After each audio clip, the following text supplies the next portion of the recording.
Greetings and welcome, my fellow Guardians. Another day, another Destiny controversy. My name's Joker. Let's dive right in. So, for those of you who aren't aware, you're looking at the Bungie Weekly Update. In it, they go over the more specific FAQs from the first Taken King livestream, and in it, we get this lovely little gem.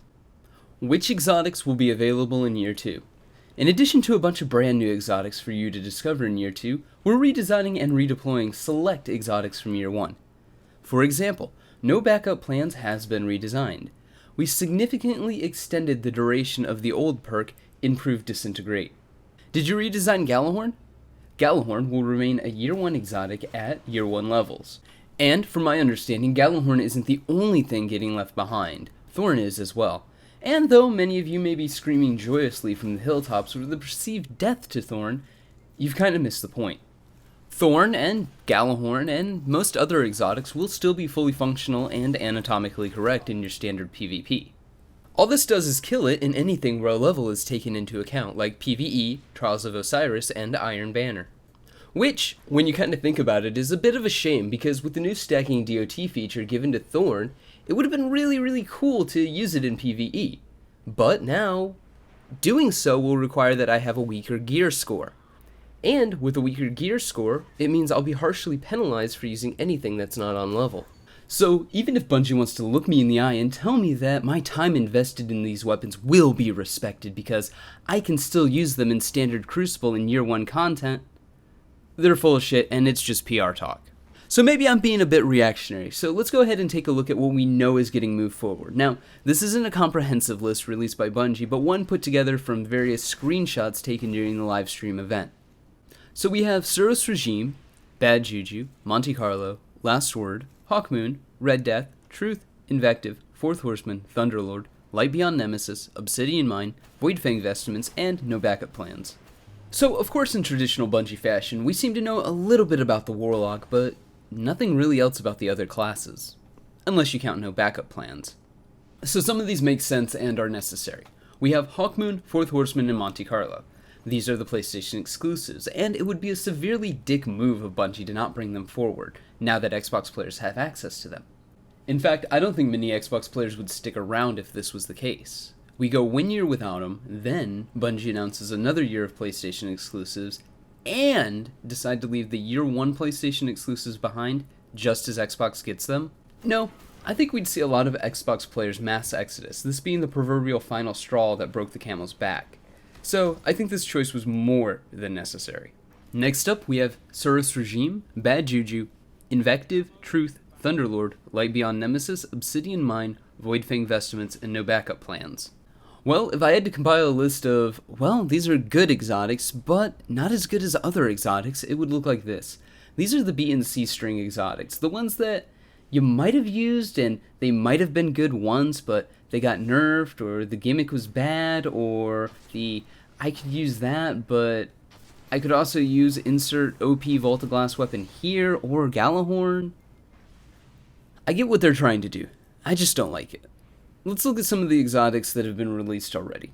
One essentially gives you Angel of Light, and the other bounces off walls.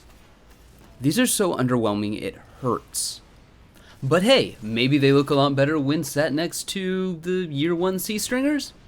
No, they don't. Not even next to the Year 1 C-Stringers. The last ones we have on this list are The Last Word and Red Death, and I guess you could throw Truth in here as well, because all these weapons might not be the greatest choice in PvE, but they are surely beasts in PvP. And to be completely honest, I'm worried about a meta where The Last Word has no obvious check going into it. Yes, I understand that this only applies really to Trials and Iron Banner, but for me at least, that's a huge deal. And I would suspect for a lot of other people it is as well. So, I get it. Some of these exotics are tied to manufacturers, like Suros Regime and Last Word. Some of these were underwhelming and needed buff, and others were simply never used because there were better options. But here's what I don't get. Why nerf things like Gjallarhorn and Thorn only to not bring them up into Year 2 levels? By doing this, they've essentially nerfed them out of the game. Legendaries, I understood, and I was okay with. That made sense. But exotics are our trophy weapons, our babies. Things that we've collected, things that we've grinded for. Destiny, as a game, isn't what kept me coming back. The Year 1 story was shit, what little there was in the game. The strikes got old fast, and the raids, while amazing, once you had all the gear that you needed, there was little reason to rerun them. PvP is enjoyable, but with the current meta, it's more of a rage-inducing nightmare. The reason I keep coming back to Destiny is because of my character. I'm attached to my Titan.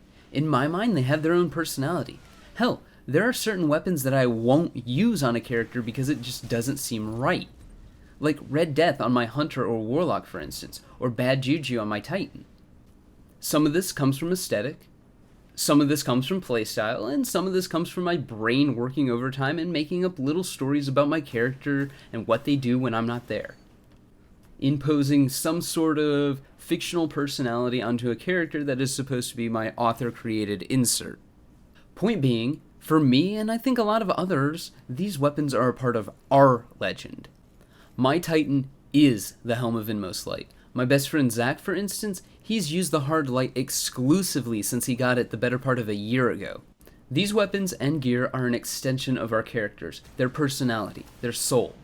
And yeah, that may be a bit of an exaggeration, but when I walk to my vault, when I open up my exotic blueprints, the question I should be presented with is, what exotic do I want to use? Not what can I use? Just like when I'm loading into the game and when I'm looking at my 3 characters, we're picking what activity I want to choose or subclass I want to use. The game should present us with choices we want to make, not choices we have to make. Bungie shouldn't take this attitude of, this is my ball, this is my game, this is my rules. This should be done for the players, for the people who have invested time into these weapons. Our time needs to be respected. But those are just my thoughts, my fellow Guardians. Let me know yours in the comments below, and like always, stay frosty.